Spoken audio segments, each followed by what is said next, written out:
நம்ம சேனல்ல செலிபிரிட்டிஸை பற்றின இன்ட்ரெஸ்டிங்கான விஷயம்லாம் பார்க்குறோம். அப்படிதான் இப்போவும் கூலி ஆக்டர் சௌபின் பற்றி எல்லாரும் இந்த வீடியோவில் பார்க்க போகிறோம். இவரை பற்றி பார்க்கறதுக்கு முன்னாடி இது வரைக்கும் யாரெல்லாம் நம்ம சினி சமூகம் சேனலை சப்ஸ்கிரைப் பண்ணலையோ அவங்க எல்லாரும் மறக்காமல் சப்ஸ்கிரைப் பண்ணிட்டு பக்கத்தில் இருக்க பெல் ஐக்கனையும் மறக்காமல் ப்ரெஸ் பண்ணிடுங்க. கூலி படம் சூப்பராகவே போயிட்டு இருக்குன்னே சொல்லலாம். இந்த படத்தில் நடித்த நிறைய பேரை பற்றி நம்ம சேனலில் ஆல்ரெடி அப்டேட் பண்ணியிருக்கோம். அண்ட் புதுசாக நிறைய பேரை பற்றியும் நம்ம போட்டுகிட்டே இருக்கோம். அந்த வகையில் சௌபின் அவர்களை பற்றி என்னதான் பயோகிராஃபி பார்த்துருந்தாலும் அவரை பற்றி இன்ட்ரெஸ்டிங்கான விஷயங்கள் இப்போ நிறையவே தெரிய வந்திருக்கு. குறிப்பா மோனிகா பாட்டு, இந்த பாட்டு எந்த அளவுக்கு ஹிட் ஆயிருக்கு, ட்ரெண்டா போயிட்டு இருக்கு நம்ம எல்லாருக்கும் தெரியும். இந்த பாட்டுல ஹீரோயின் ஆடுறதை விட மாசா செம்மையா இந்த வயசுல இப்படி ஒரு குத்தாட்டமான்னு கேட்கிற வகையில சூப்பரான ஒரு பர்ஃபார்மன்ஸை கொடுத்திருப்பாரு சௌபின் அவர்களை ஒரு ஆக்டரா, டைரக்டரா, ப்ரொடியூசரா தெரிஞ்சிருந்தா கூட இந்த அளவுக்கு ஒரு டான்ஸரா இந்த படம் மூலியமா ரொம்ப ரொம்ப ஃபேமஸ் ஆயிட்டாரு. ஸோ இவருக்கு தனி ஃபேன் ஃபாலோவர்ஸ் வந்துட்டாங்க. அந்த வகையில் இந்த வீடியோ பார்க்குற நீங்கள் எனக்கு சௌபின் சார் ரொம்ப ரொம்ப பிடிக்கும் யாரெல்லாம் சொல்கிறீங்களோ அவங்க கமெண்ட் பாக்ஸில் ரெட் ஆர்டின் கொடுக்கலாம். ஸோ இந்த டான்ஸை வந்து சாண்டி மாஸ்டர் தான் சொல்லி கொடுத்துருக்காரு. ரொம்பவே நல்லா சொல்லி கொடுத்துருக்காருன்னே சொல்லலாம். சௌபின் அவர்களுக்கு 42 வயசு ஆகுது. ஆனால் அவர் இண்டஸ்ட்ரியில் சின்ன வயசுல இருந்து நடிக்க வந்துட்டாரு. 1992 இருந்து கிட்டத்தட்ட 32 இயர்ஸாக இந்த இண்டஸ்ட்ரியில் இருக்காரு. ஆனால் தமிழ் இண்டஸ்ட்ரிக்கு கூலி படம் மூலியமாக தான் அறிமுகமாயிருக்காரு. இவருடைய என்ட்ரி ரொம்ப பிரம்மாண்டமான என்ட்ரினே சொல்லலாம். கண்டிப்பா இவர் தமிழ் இண்டஸ்ட்ரியும் ஒரு கலக்க போறாரு. மலையாள இண்டஸ்ட்ரியை பொறுத்த வரைக்கும் இவரை நிறைய பேருக்கும் ரொம்பவே பிடிக்கும். ஒரு ஹீரோவா, வில்லனா, கேரக்டர் ஆர்டிஸ்டா நிறையவே வந்து படங்கள் பண்ணியிருக்காரு. ஒண்டர் ஸ்டார் அப்படின்ற ஒரு ப்ரொடக்ஷன் கம்பெனியும் வச்சு ரன் பண்றாரு. அது மூலமா தான் மஞ்சுபல் வாய்ஸ் இந்த படத்தோடைய ஒன் ஆஃப் த ப்ரொடியூசராகவும் இருந்தாரு. ஸோ இதுல இவர் வந்து குட்டன் அப்படின்ற கேரக்டர் பண்ணியிருப்பாரு. இவர் தான் அந்த படத்தோடைய திருப்பு முனையாவே அமைஞ்சிருப்பாரு. தன்னுடைய ஃப்ரெண்டோட உயிரை காக்கிறதுக்காக தான் உயிரே போனாலும் பரவாயில்ல அப்படின்னு சொல்ற வகையில தான் இவரு அந்த குழிக்குள்ள இறங்குவாரு. அந்த மொமெண்ட்லாம் வந்து பார்க்கும் போதே கதி கலங்குற வகையில தான் இருக்கும். இருந்தாலும் அவர் ரொம்ப சூப்பராகவே நடிச்சிருந்தாரு.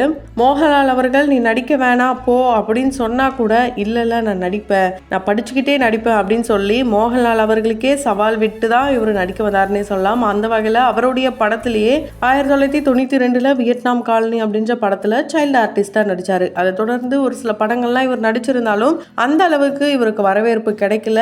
இவரு ஒரு டெக்னீஷியனுடைய மகனா தான் இருந்திருக்காரு.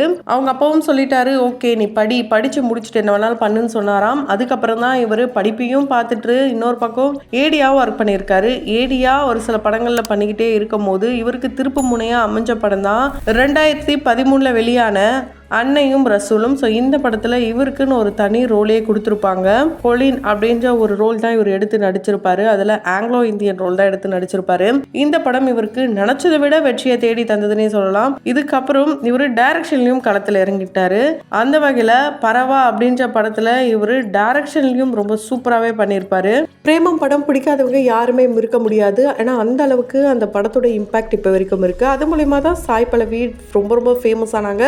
இப்போ இங்க அடுத்தடுத்த படங்கள் மூலமா ரொம்ப ரொம்ப ஃபேமஸ் ஆயிட்டு வராங்க. என்னதான் ஒரு சில படங்கள் நடிச்சாலும் எடுக்கிற படம் எல்லாமே ஹிட் தான். பிரேமம் படத்துல ஆரம்பத்துல பாத்தீங்கன்னா இவருக்கு ஒரு ப்ரொஃபசர் கேரக்டர் தான் கொடுத்துருக்காங்க. 2 நாளைக்கு முன்னாடி தான் வந்து உங்களுக்கு கேரக்டரை மாத்திரம்ட்டு பிடி சார் கேரக்டரை கொடுத்துருக்காங்க. ஸோ அந்த பிடி சார் சிவம் அப்படின்ற ரோல் பாத்தீங்கன்னா எந்த ஒரு எக்ஸ்பிரஷனுமே இல்லாம காதலுக்கு தூது போற ஒரு ஐடியா கொடுக்குற நபரா தான் இருந்திருப்பாரு. அது அவருடைய ஸ்டூடெண்டா இருக்கட்டும் அண்ட் அவருடைய கொலிகா இருக்கட்டும், 2 பேருக்குமே ஒரே நேரத்தில் ஐடியா கொடுப்பாரு. இந்த அளவுக்கு எக்ஸ்பிரஷன் கொடுக்காம ஒருத்தரால இந்த அளவுக்கு சிரிக்காம காமெடி ரோல நடிக்க முடியுமான்ட்டு வேக்க வைக்கிற வகையில தான் அவருடைய நடிப்பு இருக்குமே. இவரு நடிக்க வர்றதுக்கு முக்கிய காரணமே ஃபகத் ஃபாசில் அப்படின்னே சொல்லலாம். அவரு தான் இவர் வந்து ஒரு நடிகராகவே ஆக்குனது. ஸோ அவரு மூலயமா தான் ஓகே நாங்கள் 2 பேரும் சேர்ந்தே நடிக்கிறோம் அப்படின்னு சொன்னதுக்கு அப்புறம் தான் அவருக்கு கிடைச்ச ரோல் தான் அந்த கொலின். ஸோ இது கண்டிப்பா இவர் எந்த இடத்துலையும் மறக்க மாட்டாரு. இவங்க 2 பேரையும் பார்க்கறதுக்கு ஓரளவுக்கு பிரதர்ஸ் மாதிரி தான் இருப்பாங்க. நிறைய பேர் அங்கேயே பிரதர்ஸா கூட கேட்பாங்களாம். ஆமா அப்படின்னு தான் சொல்லுவாங்களாம். அந்த அளவுக்கு இவர் வந்து ரொம்ப ரொம்ப பிடிக்குமாம். 2 பேருமே மாறி மாறி வந்து புகழ்ந்துப்பாங்க.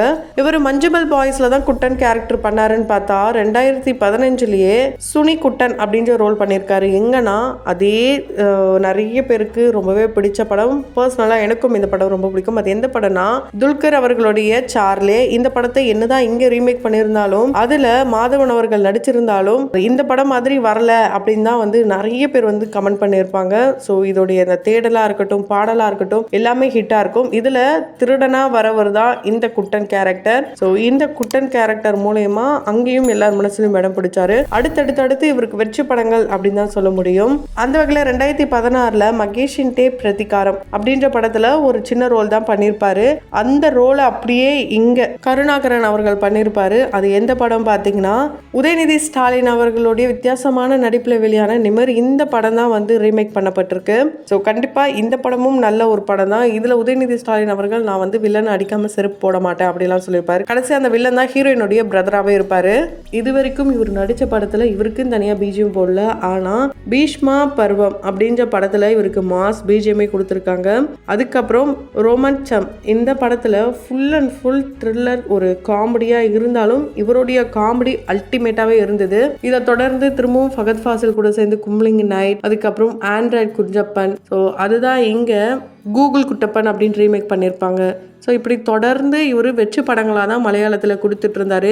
எப்பப்பா தமிழுக்கு வருவார். ஏன்னா மஞ்சுமல் பாய்ஸ் மூலிமா தமிழ் ஆடியன்ஸில் இவர் குட்டன் கேரக்டரில் இடம் பிடிச்சாலும் முழுக்க ஒரு தமிழ் படத்தில் இவர் நடிக்கல. இது மிகப்பெரிய ஒரு சோகமான விஷயம்தான். ஆனால் இதுக்கப்புறம் இவர் வந்து தமிழ் படங்களில் கண்டினியூஸாக நடிப்பார். அந்த அளவுக்கு கூலி படத்தில் ஒரு முக்கியமான ரோல் நடிச்சிருக்காரு. கண்டிப்பாக உங்கள் எல்லாருக்குமே ரொம்ப இந்த ரோல் பிடிச்சிருக்கும். ஸோ இவருடைய பர்சனல் லைஃப்னு எடுத்துக்கிட்டோன்னா இவர் ரொம்ப ஒரு சக்ஸஸ்ஃபுல்லான வாழ்க்கையை தான் வாழ்ந்துட்டு வராரு.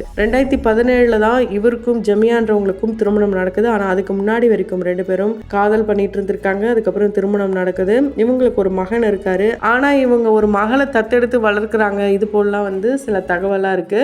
ஆனால் இது ரொம்பவே நல்ல விஷயம் தான். ஏன்னா குழந்தை இல்லாதவங்க குழந்தை இல்லையேன்ட்டு ரொம்பவே மனசை ரொம்ப வந்து உடைஞ்சு போகிறாங்க.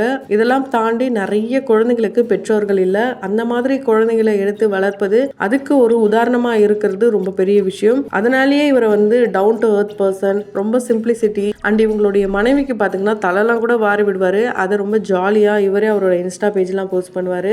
ஸோ மனைவியை எந்த அளவுக்கு கண்கலங்காமல் வச்சு பார்த்துக்கிறாங்களோ அவங்களுடைய வாழ்க்கை ஓஹோன்னு இருக்கும் அப்படின்றதுக்கு ஒரு உதாரணமாகவே வளர்ந்துட்டு வராரு சௌபின் அவர்கள். கண்டிப்பாக இவர் எனக்கு ரொம்ப பிடிக்கும்ட்டு யாரிடம் சொல்கிறீங்களோ அவங்க கமெண்ட் பாக்ஸில் கமெண்ட் பண்ணுங்கள். அண்ட் இவருடைய நடிப்பில் எந்த படம் உங்களுக்கு ரொம்ப பிடிக்குமோ அதையும் கமெண்ட் பாக்ஸில் கமெண்ட் பண்ணுங்கள். தொடர்ந்து வீடியோஸ்லாம் பார்க்கணும்னு நினச்சிங்கன்னா உடனே சேனலில் சப்ஸ்கிரைப் பண்ணிவிட்டு பக்கத்தில் இருக்க பெல் ஐக்கானையும் மறக்காமல் ப்ரெஸ் பண்ணிவிடுங்க.